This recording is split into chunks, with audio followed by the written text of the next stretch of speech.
mention Jen this morning, but not only is she a real estate agent in Front Royal with Next Home Realty, but she is also my friend. You've probably seen her all over Facebook and social media with her Genspiration videos. She volunteers a lot of her time with nonprofit organizations, putting the word out there about what they do. So last year, when I got ready to embark on this trip, I needed some help because the Interact students from wherever Miss Jenny Stanley is in charge. Warren County. Okay, Warren County Middle School Interact kids helped with this program, and I wanted to be able to video it, and here she came. And I didn't know her very well at that point in time, so we get the boxes all stuffed, she does her video, she gets the message out there, and I'm like, we need an end to this story. So why don't you make the 6.5-hour journey with me, stranger, in the car, through the mountains of Eastern Kentucky, and video the rest of the story. So that's kind of how she got involved, and that's the partnership in this mission. So we're going to talk a little bit this morning about the logistics and the facts. That's my part, and then I'm going to hand it off to Jen, and she's going to kind of talk about what our takeaways were and how it impacted our heart when we were finished. So when I got here this morning, I told Kristen that never in all of my days have I talked to the animal shelter or about the animal shelter at 7 o'clock in the morning. So to be here talking about something that's not the animal shelter at 7 o'clock in the morning is a big indication of how important this project is to me. Okay, it's called Hope for Appalachia. And Appalachia is a big, long region that stretches, I think, from all the way up in Maine somewhere down to the northern part of Georgia. But the specific part of Appalachia that we go to is in eastern Kentucky. And Hope for Appalachia picked this portion of eastern Kentucky because of all of the poorest counties in the whole United States. 3 of the top 5 are in the eastern part of Kentucky. So just to kind of did a little research yesterday to kind of do a frame of reference, and in Owsley County, Kentucky, the median household income in 2017 was below $25,000. And to compare that to us here in Warren County, our median income is $61,000. I don't necessarily consider us an extremely wealthy county, but when you compare where we stand next to some of these counties in eastern Kentucky, I think it speaks volumes. Pause. Do you want to put it up? Yes. How do I turn this? Oh, sorry. First. So what was kind of fun last year when I got the Interact kids involved is I wanted to give them an idea of what this area was like. And I pulled, I'm going to show you this morning, maybe 3 or 4 years ago, Diane Sawyer, who is from Kentucky, did a documentary called Children of the Mountain. And she spent, I think, over a year in eastern Kentucky getting to know the folks of that region. Oh yeah, this is a map. So in the red area, it dips over into Virginia just a little bit, but these counties are considered distressed counties. And most of them are in eastern Kentucky. And the definition of a distressed county, they are the most economically depressed and rank in the worst 10% of the nation's counties, so in the whole United States. I think that's pretty impactful when you see just the, how concentrated it is in that part of eastern Kentucky. So I do want to share with you for a minute a little snap of what Diane Sawyer did, and just highlight a young lady in that area, so you can kind of get an idea of what the children are faced with in that region.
yards, where her two uncles, one aunt, three sisters, and her mom's boyfriend Bill also live.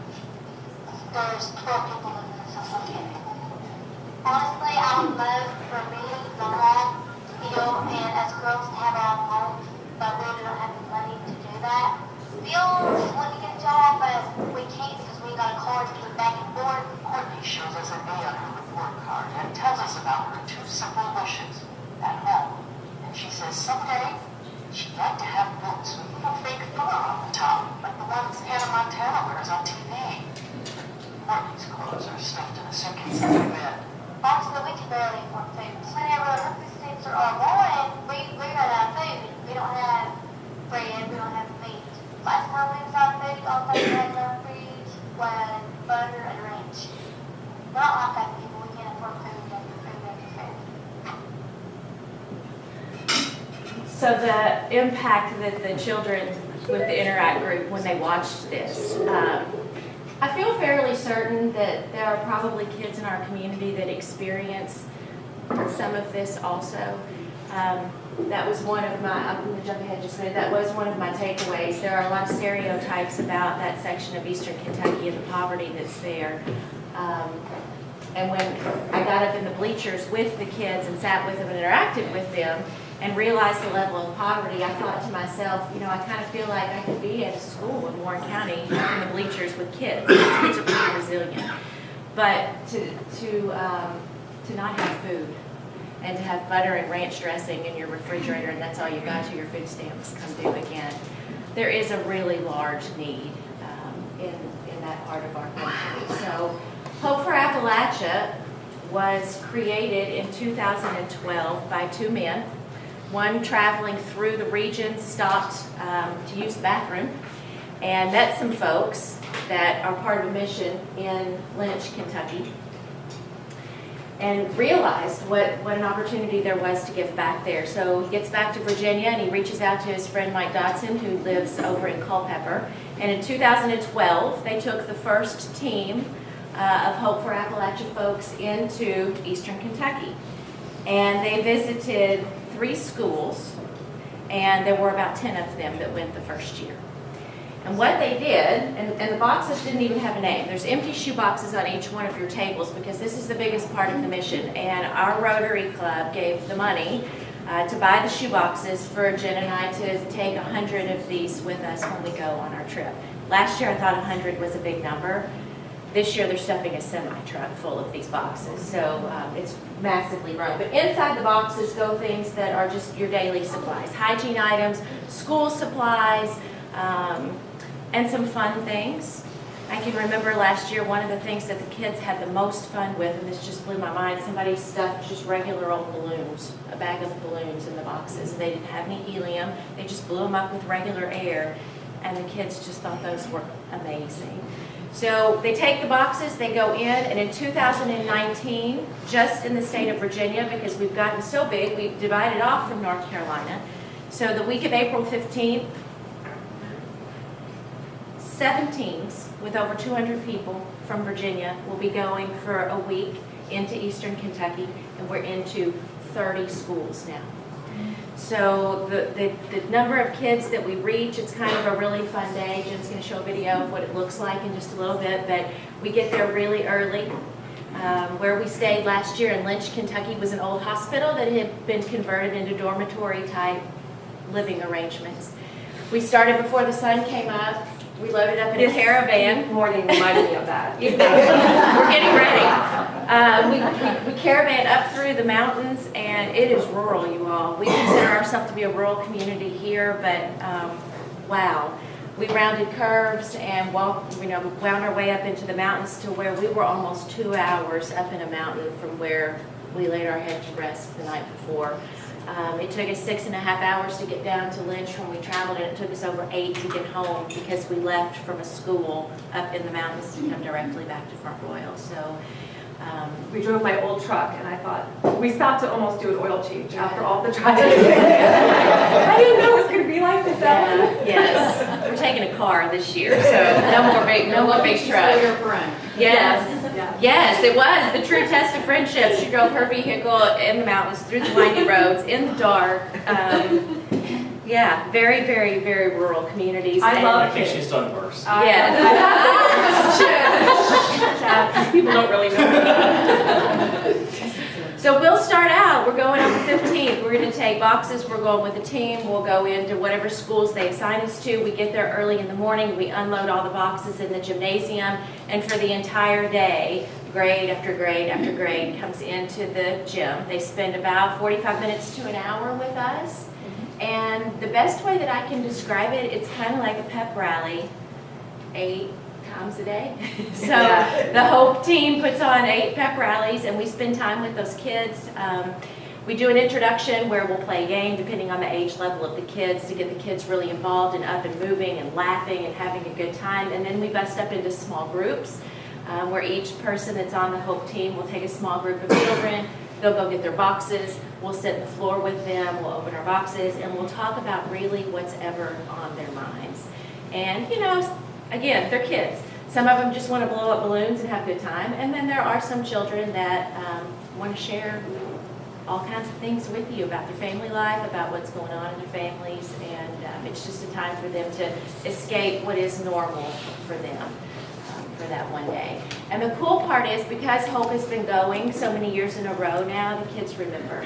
So they're excited when they see purple shirts. Jen has shamed me. She got hers out this morning. Mine's still in the drawer somewhere. They see the purple shirts coming, and they're excited about that because they know they have a little bit of an escape. So that's kind of Hope. So let's share a video from last year's trip, and then Jen's going to talk with us. I know. Do you have a speaker on your computer? It's going through the, Through the HDMI cable.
lots of smiling faces.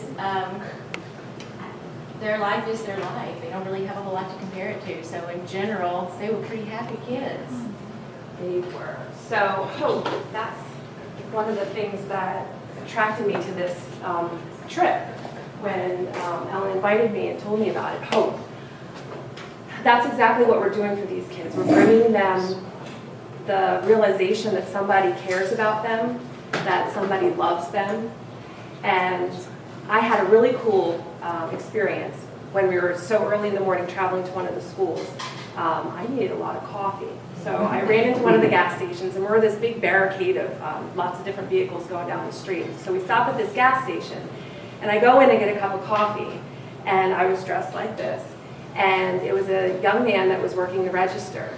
And I put my coffee out, and he said, "Are you guys those Hope people? I recognize your shirt." And I said, "Yes." And he said, "I'm really happy and glad to see that you're still doing this trip and coming out to see all the schools. I was in one of the schools that you came out to see a couple years ago, and it meant so much to me that you would come out." And I get chills. And he said, "I remember being excited knowing that you guys were coming back each year." So that touched me. You know, you do these things and you don't really know what the impact is that you're having on the folks that you're visiting, but I got to hear from somebody that wasn't in the school that I was actually going to. It was just a random person at a gas station. He said, "Take your coffee, it's on me." So that was really, really neat. And he made sure that I stressed to everybody else that I was with that it really is important what you're doing and keep doing it. Another takeaway that I was talking to Ellen about, I have a 12-year-old little girl.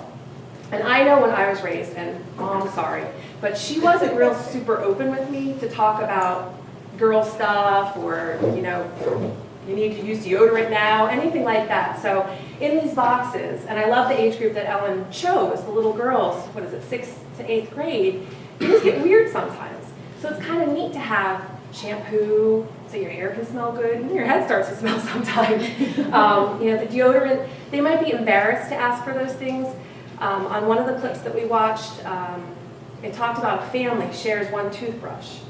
And, you know, to us, that's kind of, if I catch my kid with my toothbrush, I freak out. But that's what they do, you know. It might be 5 people using the one toothbrush, and kids might feel embarrassed to ask for one. So here it is. It's a box with all that stuff in there. You don't have to ask, you don't have to feel embarrassed, you can take it. And you can tell, watching some of the kids open the boxes, some of the things that they would actually get excited about and like tuck away again, like, ooh.